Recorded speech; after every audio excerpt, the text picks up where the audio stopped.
This morning, the nation is mourning a civil rights icon. Georgia Congressman John Lewis has died. Lewis served 33 years in the U.S. House of Representatives and played a critical role in the civil rights movement, helping to change the face of history.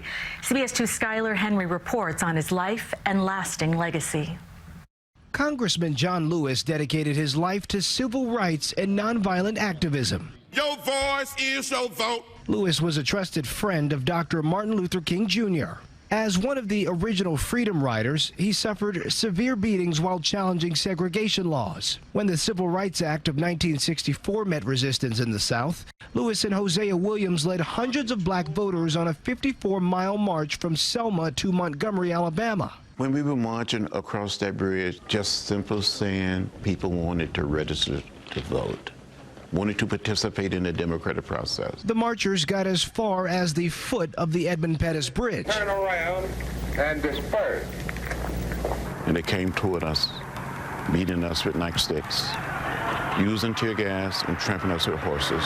That day went down in history as Bloody Sunday. 2 weeks later, Lewis and hundreds more, including Dr. King, completed the march to Montgomery. Lewis was born near Troy, Alabama in 1940.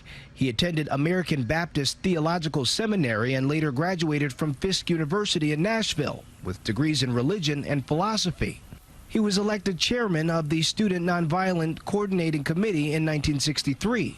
I wanted to make a contribution.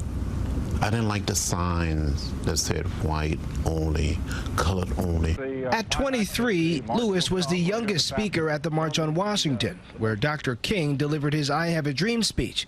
His passion for people and racial reconciliation brought him to the halls of Congress.